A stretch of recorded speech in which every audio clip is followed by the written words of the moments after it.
What's up, everybody? Welcome back. So what makes a car be a head turner when you drive by? The first thing that you see on this thing is going to be the front end. So today we're going to finish up the front end and start with that.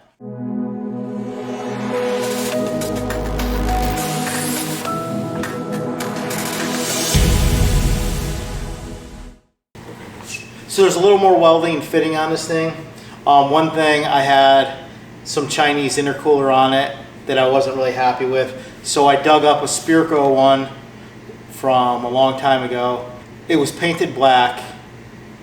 So we're gonna give it a fresh coat on it. The other thing, if you can comment what color, I'm debating whether to keep the mint color in the back. So let me know what you think, if I should keep it that color for the cage. The rest of the car is going to be black, so let me know what you think in the comments. So this is the intercooler, this is the back side, this is the front. You can still see the Spirco writing on it a little bit, but I'm going to give it a fresh coat. Alright, while that's drying, I'm going to get this set up so it's in the correct spot. Measure, make sure that the front bumper is straight. These are slip fits, so I have adjustment, and then we're going to move on to taking this off, finishing all the welds. We'll get that done, and we'll get this all set up for this weekend.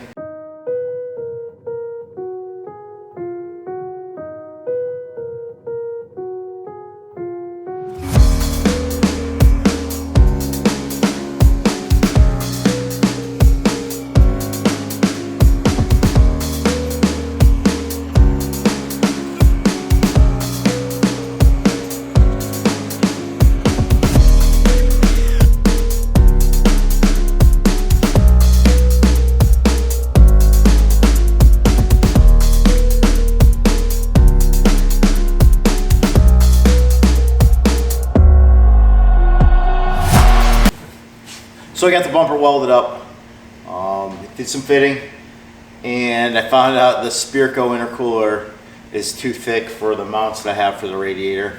So I have two options. Either I can cut this out and remake it, which I don't want to do. I'm not trying to spend a zillion hours on this thing. I just want to get this thing running and driving so I can get on the road, start driving it, teach my son how to drift in this thing.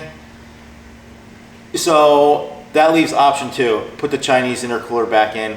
So it's outside right now, painting it, same thing, black. So yeah, kind of feel like I wasted a bunch of time on that, but the good thing is that putting that back in, it's already got the mounting holes, so basically it's just bolted back in, and then I didn't build any intercooler pipes yet. So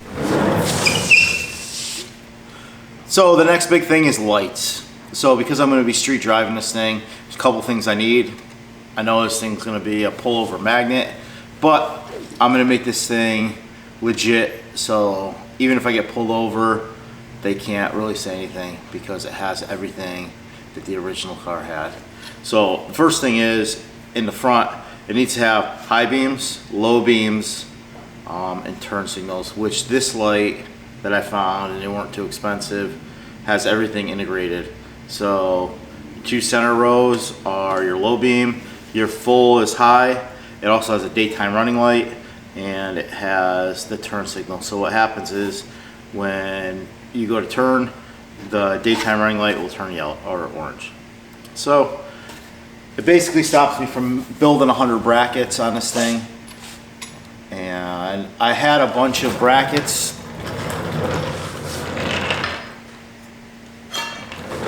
stuff that I made previously that I was trying to use, but unfortunately none of it fits. We're gonna go in Fusion and draw a couple pieces. So welcome to Fusion 360. I'm gonna show you a quick tutorial how I make the tab for it. So first thing I'm gonna do, the roll cage is 1 3/4. So I'm gonna do 1.78 just to give it a little clearance. Next thing I'm going to do is get an end point. Now I need my center line of my hole for my tab to be 2.5 inches. So let's go 2.5.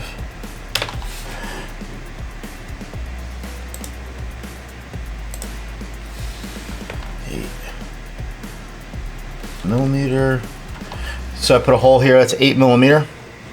Now I'm gonna do a offset on this.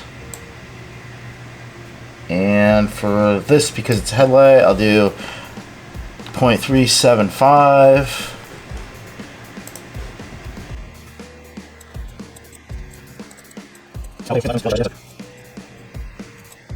So there's our tab for our headlights. Just save it and then bring it over to the machine.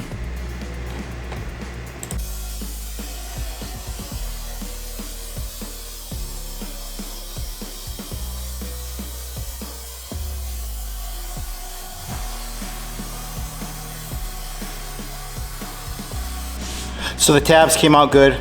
Now you may wonder why I cut the hole to only 8 millimeters without any clearance. So I ream all my holes to exact fit. Normally, if it was on a CNC machine, I would cut it to 8.5, give it a 0.5 millimeter clearance. But on a plasma, just because the holes don't come out perfect, so I always undercut them and then ream the holes. So I got the tab in place.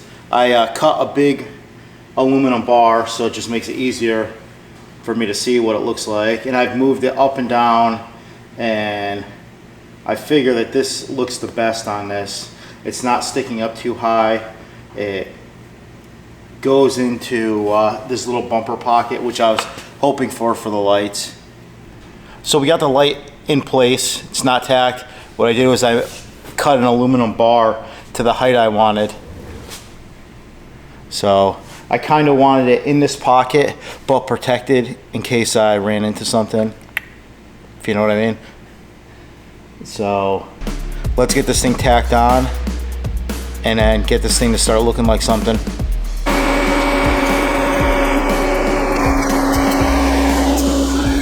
The lights on, I fully welded them. I liked where they ended up being.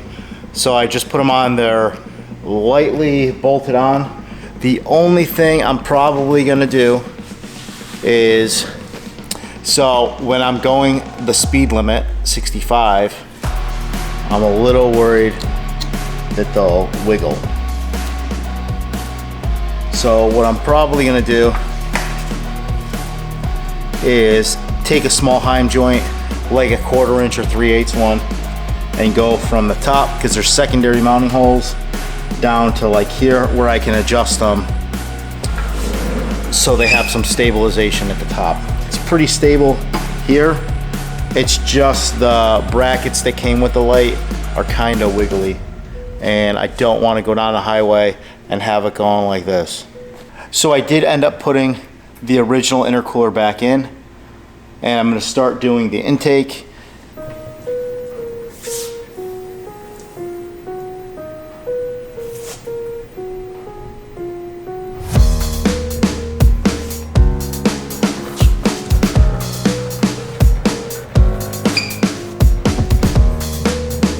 So I already have the intake pretty much the way I want it.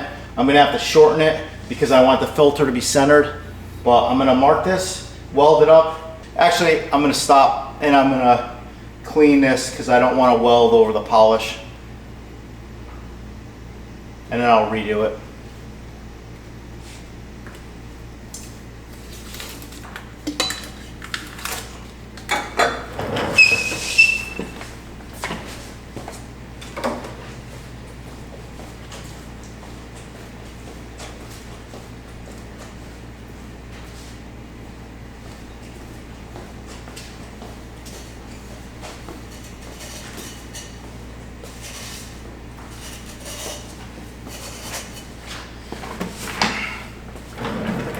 So I just take a piece of Scotch-Brite pad, cut it small.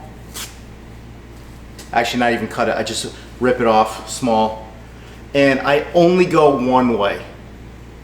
So some people will just go back and forth, but I find that that grinds it into, it like puts this, whatever's in there it like kind of leaves it in there. So what I do is I normally go one way, then I take some acetone on a clean paper towel that doesn't leave lint, wipe it off, and that gives me the best weld.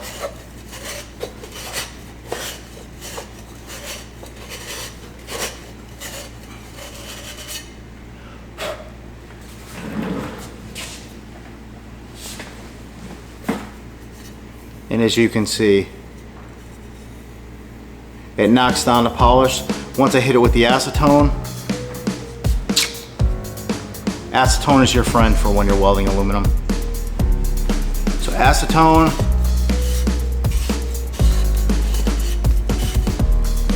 and that's what came off of the pipe. So that's the first time. I normally wipe it a second time.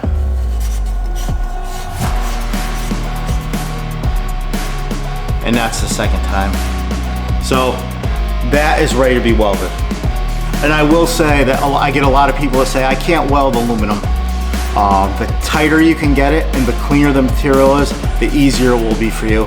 Settings, I'll show you the settings on my machine, but once it's set, the cleaner the material is and the tighter it is, the easier it is to weld aluminum. The other thing I can say is once you mark it, don't weld near it because it etches into the aluminum. Once you tack it, wipe that Sharpie off because you'll actually get contamination from that. So I got it set up to tack. I'm gonna do 3 tacks, 1 in the back, pull this tape off, tack it down here, wipe the Sharpie mark off, and then get it set to fully weld.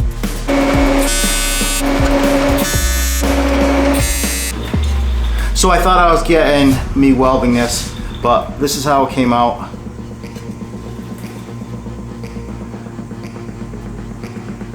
I'll take more video of me welding, but one thing I do want to tell you, for everybody that's learned how to weld or doing weld, when you're welding aluminum intercooler pipes, make sure you get penetration. A lot of people put weld just on top and there's no penetration on a thing.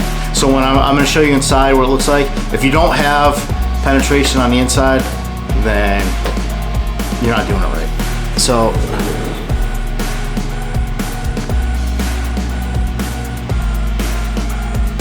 if you look, you can see the penetration through and it's consistent. That's the big thing. You don't want to have a big glob going through, and it all comes down with just practicing. I mean, for a long time I was doing stainless steel and steel only, and my aluminum was suffering. So we had a new guy come in, and he's probably one of the best welders in Connecticut that I've seen, but he's just so consistent, and I've picked up so many pointers and tips from him, and it just comes back to getting consistent with it. And unfortunately I'm older, so I have to wear cheater glasses now when I weld, just because I can't see shit up close anymore. Up far distance I can see everything, but up close I have to wear cheaters when I'm welding.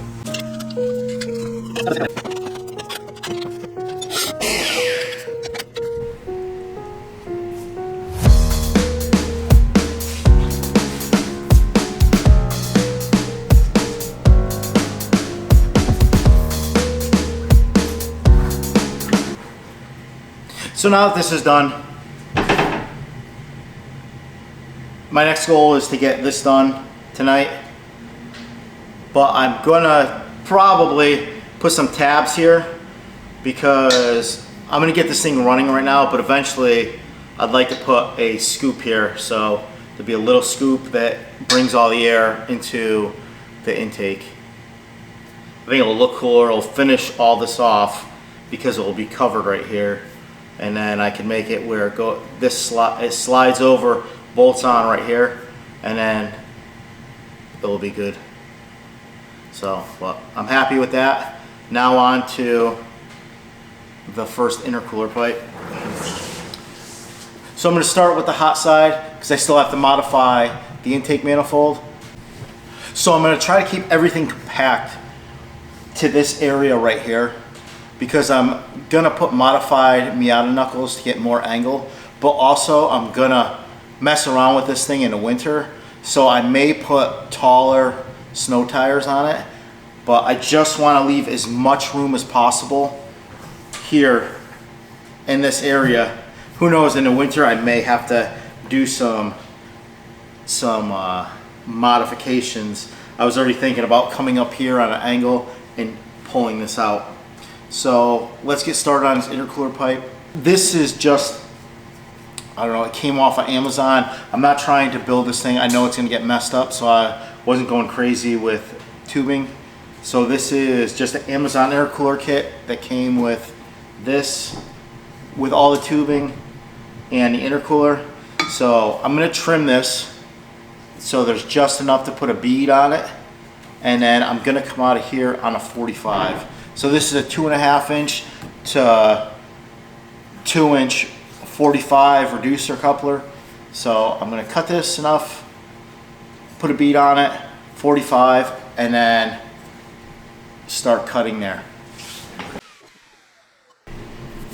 So day one down, I got the bumper completely welded, the lights on, the intake welded, and I got the first boost pipe done. So we'll come back tomorrow, we'll see how much we can get done, try to finish the front end up.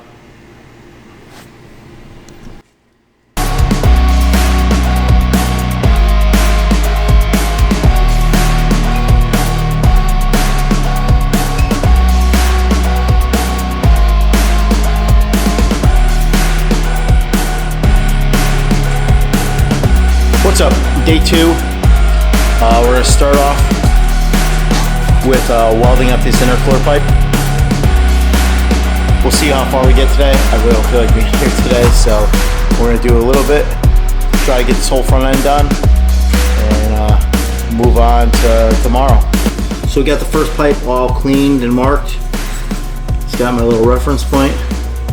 Sanded, acetone, start welding up. This time I'll record.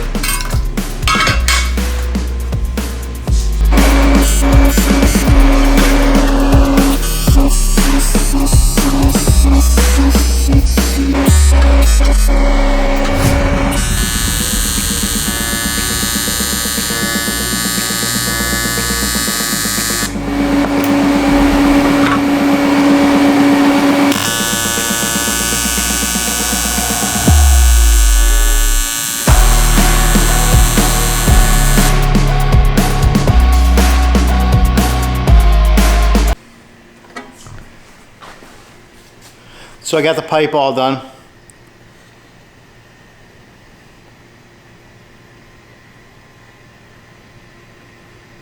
So I'll tell you what, the intercooler kit, I think on Amazon when I bought it was probably like 2 years ago, but it was $130 for the intercooler and the piping.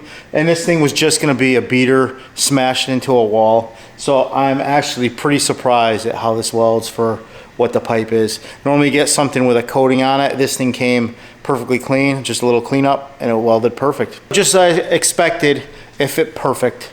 So if you want to take a look.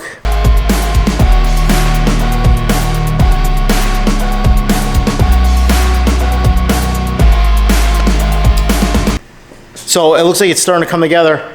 I got probably 95% of the parts in for this thing to get it running. So I'm getting pretty excited. I'm hoping to have it out of here and back at my shop in like a week, so I can finish up all the cleanup, paint it, and be done. So finishing up a little welding here, and then I'm bringing it home. So next video I'll be machining some stuff for this thing. But thanks for watching. Like, comment, and subscribe, and tell me what you think. Thanks.